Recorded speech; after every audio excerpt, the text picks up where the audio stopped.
புள்ளி மான்கள் துள்ளி துள்ளி ஓடுவது, மயில்கள் அழகாக தோகை விரித்து ஆடுவது, புயல்கள் கூவுவது, இந்த இசையெல்லாம் கேட்கும்போது என்னையே அறியாமல் என் மனமும் என் மனைவை தேடுகிறது.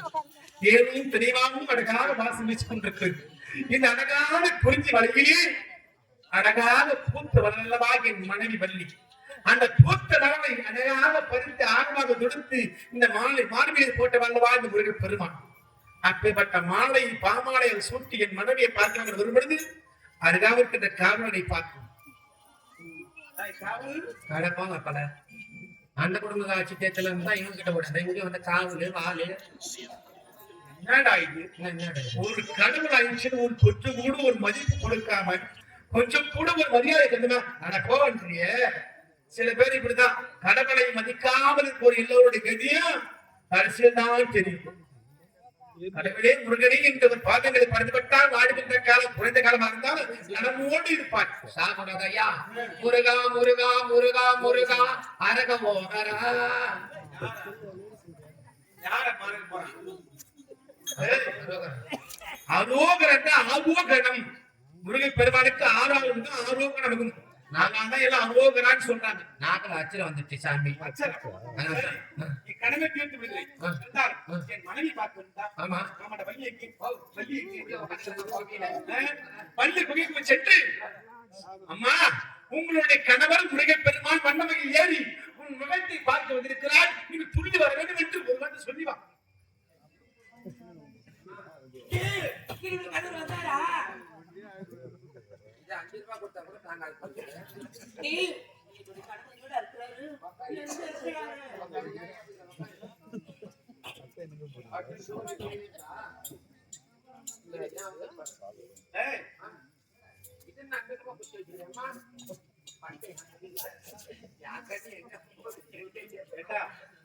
பகவானுக்கு மாலை போட்டிருக்கிறேன், உன் பார்வையெல்லாம் சரியில்லையே. பகவானுக்கு மாலை போட்டுக்கிறேன், மாலை போட்டுக்கிறேன். இந்த பகவான் யார்? யாரு? என்னுடைய மாமன். அவளுடைய மாமன். எத்தனை கோவிச்சோடு இருந்தாரு? மாமனுக்கு பிள்ளை இல்லை, இந்த மருமகன் தான் சிம்மன். ஆமா, அப்ப நீ புள்ள தானே? அப்ப உங்க அம்மா தான் அப்பனை கூப்பிடு.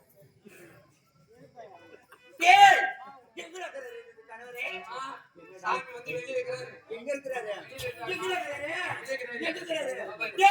ஒரு கணக்கு பாத்தியா?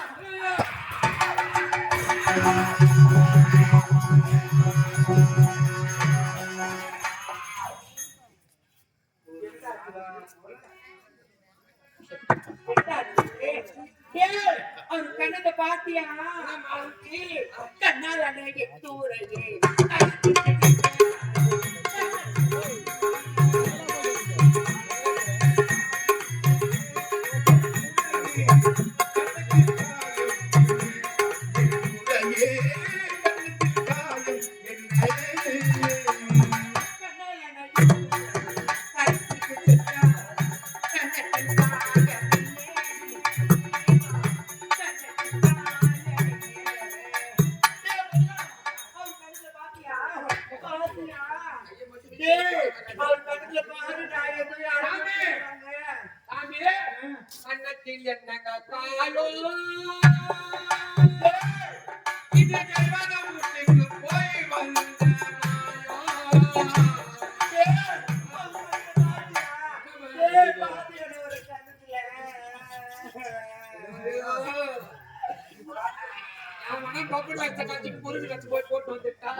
இன்னாருக்கு இன்னார் என்று எழுதி வைத்தான் இரவெழுது.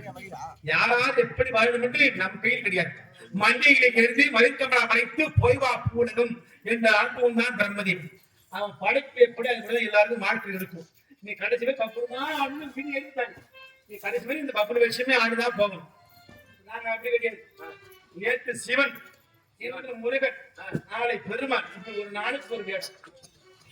நேற்று சிவன் வேஷம் போட்ட யாரெல்லாம் 5, 10, 20 வச்சுட்டு பூராத்தி போச்சு வாரி முட்டை கூட்டுக்கு.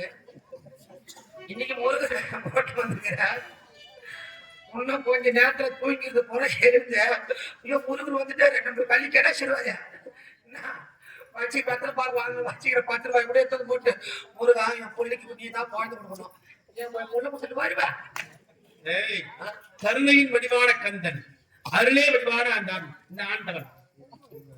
அதனால என் மனைவி என்ன கேட்டா, இந்த கண்ணத்தை ஏன் செவந்து இருக்கிறது, கண்ணத்துல காயம் இருக்கிறது. ஆமா ஏண்டா, என் மனைவியை பார்த்து எத்தனை நாட்கள், குறைந்தபட்சம் 6 மாத காலமாகுது. அதனால் இந்த 6 மாத காலம் கழித்து மனைவியை பார்க்க வருகின்றோமே, வெறும் கையோடு ஒரு கணவன் மனைவி பார்க்க வரவே கூடாது.